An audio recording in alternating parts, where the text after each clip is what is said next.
तो क्या समझ में आ रहा है कि इस बार के विधानसभा चुनाव में किसकी हवा है? इसकी हवा कांग्रेस की है। इतना बड़ा क्षेत्रफल होने के बावजूद सिर्फ 2 डॉक्टर हैं। महिला डॉक्टर की यहाँ सबसे ज़्यादा जरूरत। लवकुश नगर की मूलभूत बातें थी शिक्षा, स्वास्थ्य और सबसे बड़ी बात थी कि लवकुश नगर को जिला बनाने की तक जुड़ा हुआ है और जिले की मांग यहाँ कई सालों से उठ रही है। लखनऊ जिला बनाया जाए। लाइन ऑर्डर तभी कंट्रोल हो सकता है जब यहाँ जल सारी ग्रेनाइट की खदानें हमारे यहाँ हैं, सारी मुनम की खदानें हमारे यहाँ हैं, फिर भी हमारे क्षेत्र की जनता को मिलता क्या है? हमारा दुर्भाग्य ये है कि जनप्रतिनिधि हमारे यहाँ है नहीं। स्थानीय विधायक होगा तो हमें सुनेगा।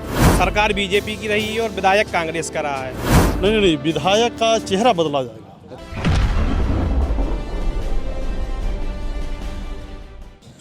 पैप्टिक टाइम मध्य प्रदेश समाचार की टीम राजनगर विधानसभा क्षेत्र के लवकुश नगर में है।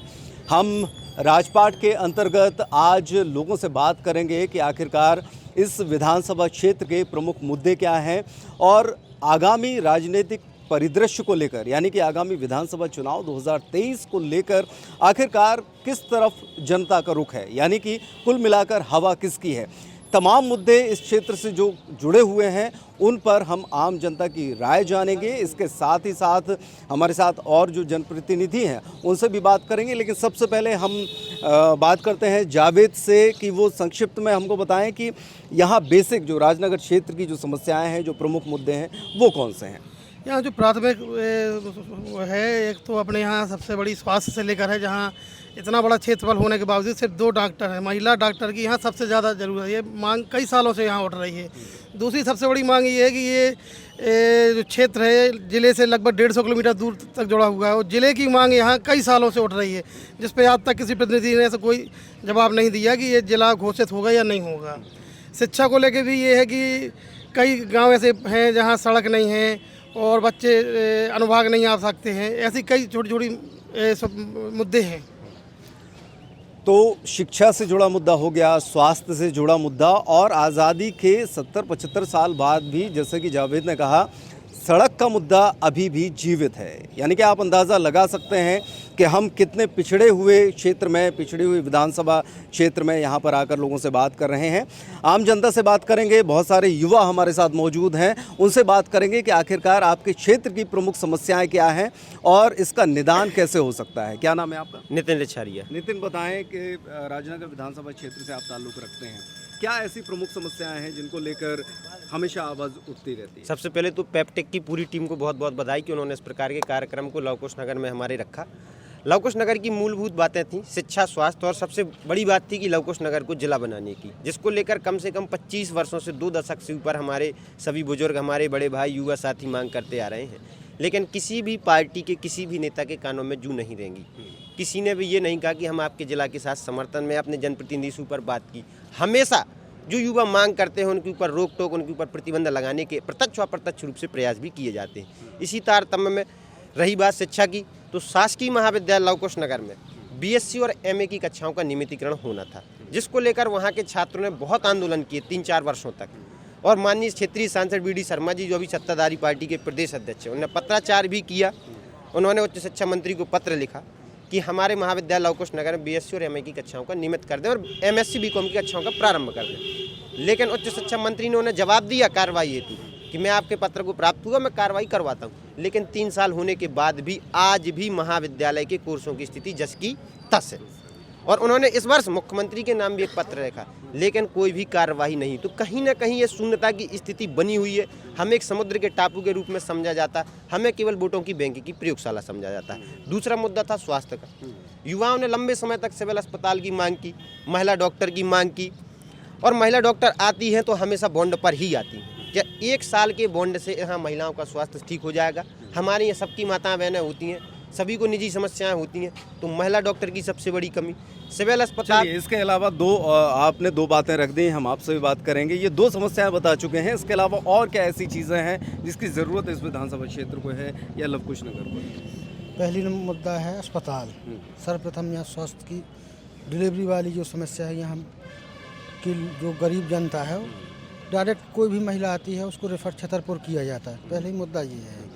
और ये कह रहे हैं कि यहाँ कोई क्षेत्रीय या कोई राजनीतिक दल हमारे साथ नहीं है जिला बनाने। कांग्रेसी 3 विधायक, मुन्ना राजा जी ने, सिद्धार्थ गुंदेला ने, सब ने साथ दिया है कि हम अगर जैसी भी हमारी सरकार आती है तो हम लोकुश नगर को प्राथमिकता से जिला बनाएंगे। तो आपको लगता है कि जो विश्वास दिलाया जा रहा है वो पूरा होगा? हाँ हाँ बिल्कुल। तो क्या समझ में आ रहा है कि इस बार के विधानसभा चुनाव में किसकी हवा है? इसकी हवा कांग्रेस की है इस बार। अच्छा। हाँ। क्या वजह है? कांग्रेस से तो पिछले लगातार 3 बार से आपके विधायक नाती राजा रहे हैं, तो अगर 15 साल में नहीं हुई तो आगे कैसे उम्मीद है? उम्मीद है, सरकार नहीं रही है 15 साल, इस बार सरकार के चांस हैं। कांग्रेस से कोई भी प्रत्याशी आएगा वो जीतेगा। चलिए, तो 2020 में ये पत्र लिखा गया था लवकुश नगर कॉलेज के लिए कि यहाँ पर कक्षाएं बढ़ाई जाएं, और 2023 आ चुका है। खुद भाजपा प्रदेश अध्यक्ष ने पत्र लिखा, यहाँ के क्षेत्रीय सांसद हैं, उच्च शिक्षा मंत्री और मुख्यमंत्री तक बात भी पहुँची, लेकिन 3 साल में ये परिस्थितियाँ बदली नहीं हैं। जी, आपका शुभ नाम? मनोज चतुर्वेदी। मनोज जी, बताएं, जो बात अभी यहाँ पर हुई है उसको लेकर कितना ताल्लुक़ रखते हैं? उसके अलावा 2 मुद्दे और हैं जिनको मैं पहले रखूँगा। सबसे बड़ा मुद्दा तो है लाइन ऑर्डर। हम यहाँ से 10 किलोमीटर बाद यूपी की सीमा लग जाती है, लंबी सीमा है। यूपी में जब भी कोई क्राइम होता है अपराधी यहाँ शरण एमपी में आके लेते हैं, और लाइन ऑर्डर यहाँ की, फिर यहाँ चोरी होती है, चपाटी होती हैं, घटनाएं होती हैं। तो सबसे बड़ा मुद्दा तो है लाइन ऑर्डर, और लाइन ऑर्डर तभी कंट्रोल हो सकता है जब यहाँ जिला मुख्यालय हो। दूसरा बड़ा मुद्दा है अवैध उत्खनन। सारी बालू की खदानें हमारे यहाँ हैं, सारी ग्रेनाइट की खदानें हमारे यहाँ हैं, सारी मुनम की खदानें हमारे यहाँ हैं, फिर भी हमारे क्षेत्र की जनता को मिलता क्या है? रॉयल्टी भी शासन सस्ते दामों पर देती है। अवैध उत्खनन मैं किसी का नाम नहीं लूँगा, पर सारे शामिल रहते हैं, किसी भी संगठन के हों, किसी भी दल के हों, किसी भी प्रशासनिक हों, सारे शामिल हैं। तो परिस्थिति कैसे बदलेगी, क्या लगता है आपको? क्या सत्ता परिवर्तन होगा तब बदलेगी, या फिर जनप्रतिनिधि में बदलाव चाहिए? एक्चुअली हमारा दुर्भाग्य ये है कि जनप्रतिनिधि हमारे यहाँ है नहीं, क्योंकि सीट राजनगर है, वो वहाँ को बिलोंग करते हैं, यहाँ कभी उनका आना जाना होता नहीं है। और यहाँ जो 25% हिस्सा है, 30% हिस्सा है, उससे बीजेपी हमेशा जीतती है, पर 30% हिस्सा विधायक तो नहीं बना सकता। और जब तक हमारा विधायक नहीं होगा, जब तक हमें कोई सुनने वाला नहीं होगा। क्या मतलब स्थानीय विधायक की मांग है? बिल्कुल, स्थानीय विधायक होगा तो हमें सुनेगा, हमारी जनता को सुनेगा। किसकी उम्मीद है, किसकी हवा है, क्या रुख है, किसको चाहते? देखिए, इस क्षेत्र से तो हमेशा बीजेपी जीतती है, बीजेपी को ही जीतना है, परंतु हम विधायक बना पा रहे नहीं बना पा रहे, ये बड़ा विषय है। क्योंकि हमारा हिस्सा 30% है, 70% राजनगर ब्लॉक में जाता है। अगर चेहरों की बात करें, कौन सा चेहरा आपको नजर आता है? चेहरों के नाम लेना मेरे लिए उपयुक्त नहीं है, क्योंकि मैं संज्ञा कार्यकर्ता हूँ। चेहरे आपको मिल जाएंगे, सारे इस लाइन में चेहरे ही खड़े हैं। चलिए, बताइए क्या चेहरा नजर आ रहा है सामने आगे चुनाव को लेकर? मेरे हिसाब से तो सर्वप्रथम 15 वर्षों से कांग्रेस की सरकार है यहाँ पे, वो विधायक है 15 वर्षों से, और हमेशा से यही रहा है कि सरकार बीजेपी की रही है और विधायक कांग्रेस का रहा है।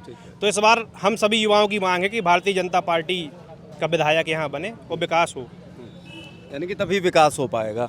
और भी तमाम युवा साथी हमारे साथ जुड़े हुए हैं। क्या नाम है आपका? मेरा नाम प्रिंस मिश्रा है। प्रिंस मिश्रा। बताएं प्रिंस, जो समस्याएं यहाँ पर निकल कर आ रही हैं, चुनाव आने में बहुत कम समय बचा हुआ है, क्या लगता है आपको, क्या कुछ बदलाव देखने को मिलेगा क्षेत्र? हाँ, बहुत कुछ मिलेगा, लेकिन लोकुश नगर जिला बनना चाहिए। मेरी मुख्यमंत्री जी से यही मांग है कि लोकुश नगर जिला बनाया जाए। चलिए, लवकुश नगर जिला बनाना है, क्या मांग है, क्या बात है? यही लवकुश नगर जिला बन जाए, हमारे यहाँ हर सुविधाएं उपलब्ध हो जाएं, तो हम लोग को जो छतरपुर तक जाना पड़ता है उससे जाने से बचे हम लोग। आपको क्या लगता है कौन बनवा सकता है जिला? बनवाने के लिए तो देखिए कोई भी बनवा सकता है, दोनों पार्टी के पास पावर बराबर होती हैं, लेकिन संघर्ष के ऊपर है कि कौन कितना संघर्ष करता है। अगर संघर्ष ज़्यादा होगा तो जरूर हमारा लवकुश नगर जिला बनेगा, उसके लिए क्षेत्र के लोगों को संघर्ष करना पड़ेगा, और जौन पार्टी हमारे यहाँ उसमें सत्ता में है उसको थोड़ा संघर्ष करना पड़ेगा, तो जरूर हमारा लवकुश नगर जिला बनेगा। यानी कि अभी संघर्ष की बात चल रही है कि अभी संघर्ष लगातार जारी होना चाहिए, इसके बाद फिर कहीं कुछ बदलाव होने की संभावना है। बहुत सारे लोग हमारे साथ यहाँ पर जुड़े हुए हैं। जी, क्या शुभ नाम है आपका? मेरा दलजीत सिंह राजपूत नाम है। दलजीत सिंह जी, लवकुश नगर जो है वो राजनगर विधानसभा क्षेत्र के अंतर्गत आता है। आगामी 3-4 महीने बाद चुनाव हैं, क्या परिदृश्य देख रहे हैं? जो यहाँ का परिदृश्य है बहुत ही स्थानीय मुद्दों को लेकर के पेचीदा है। यहाँ की जो समस्याएं, मूलभूत समस्याएं हैं, जिनको हमारी सत्ताधारी दल ने नहीं हल कर पाया है। एक नल जल योजना चल रही है करोड़ों की लागत से, पानी उपलब्ध नहीं हो पा रहा है। बिजली की समस्या है जो आए दिन हर मतलब घंटे 2 घंटे में आँख में चोली का खेल खेल रही है, उससे परेशान है। नगर में जो हमारे यहाँ शासकीय कार्यालय थे वो सब यहाँ से जा चुके हैं, कोई भी शासकीय कार्यालय यहाँ नहीं बचा है। यहाँ तक कि शिक्षण संस्थान जो राइस कॉलेज आया था वो भी यहाँ से जा चुका। तो मेरा ये सत्ता पक्ष के लोगों से ये निवेदन है कि जो हमारे शासकीय कार्यालय यहाँ से गए हैं, यहाँ की जो मूलभूत सुविधाएं हैं, स्वास्थ्य विभाग से संबंधित जो बहुत ही महत्वपूर्ण यहाँ की समस्या है, 12 डॉक्टरों की यहाँ शासन की तरफ से नियुक्ति है, बशर्ते यहाँ 3 रहते हैं और 3 में ये रहता है कोई पोस्टमार्टम को जाता है, कोई ड्यूटी पे जाता है, कोई मीटिंग पे जाता है। तो आप सत्ता पक्ष से मांग कर रहे हैं तो सत्ता पक्ष ये कहेगा कि आपने हमारा विधायक नहीं चुना है इसलिए हम आपका काम क्यों करें? नहीं, विधायक क्या, यहाँ आपके लगा हुआ विधायक आपकी केंद्र से लेकर के, राज्य से लेकर के, और लगातार हमारे विधायक की ओर से या हमारी पार्टी की ओर से लगातार मांग की जा रही है।